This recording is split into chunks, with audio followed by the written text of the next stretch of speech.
பதினெண் சித்தர் போற்றிகள், குருநாதர் திருவடிகள் போற்றிகள். இன்றைய பதிவில் பதிவு செய்ய இருப்பது சிவ வாக்கிய சித்தர் அவர்களின் ஒரு அற்புதமான பாடல். கருத்தரிக்கும் முன் உயிர் எங்கிருந்து வந்தது என்பதுதான். இது விஞ்ஞானபூர்வமாக சமீப காலத்தில் உயிர் எங்கேருந்து வந்தது, உயிரின் எடை 7 கிராம், இந்த மாதிரி எவ்வளோ விதமான கருத்துக்கள் உண்டு. இந்த உயிர் என்ற விஷயத்துலையும் ஆத்மா என்ற விஷயத்துலையும் சொல்லப்படாத கருத்துக்களே இல்லை. அவங்களுக்கு தெரிஞ்ச மாதிரி ஒவ்வொருத்தரும் ஒரு கருத்து சொல்லியிருந்தாலும் சித்தருடைய பாடல் நமக்கு ரொம்ப தெளிவாக சொல்லியிருக்கக்கூடிய ஒரு விஷயங்கள் பல உண்டு.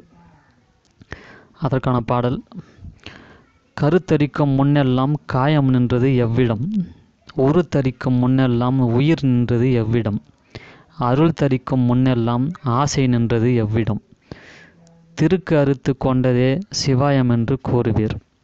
இதில் சொல்லப்பட்டிருக்கக்கூடிய இலக்கண வார்த்தைகள்: காயம் என்றால் உடல், உயிர்ப்பு என்றால் உயிர், திருக்கு என்றால் குழப்பம்.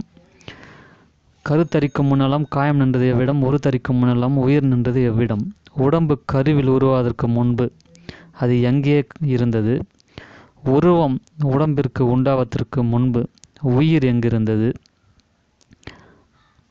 அருள் தரிக்கும் முன்னெல்லாம் ஆசை நின்றது எவ்விடம், திருக்கு அறுத்து கொண்டதே சிவாயம் என்று கூறுவீர்.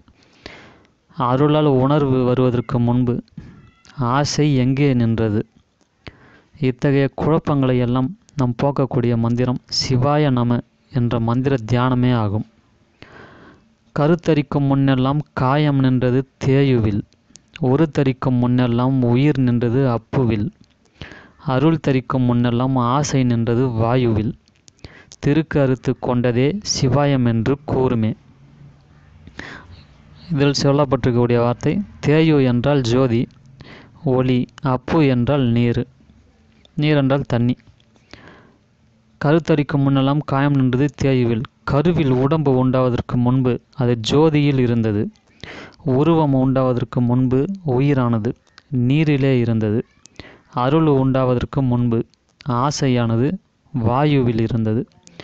இந்த குழப்பங்களை சிவாய நம என்ற மந்திர தியானம் நீக்கிவிட்டது. இது சித்தருடைய அருள் பெற்ற ஒரு பாடல்.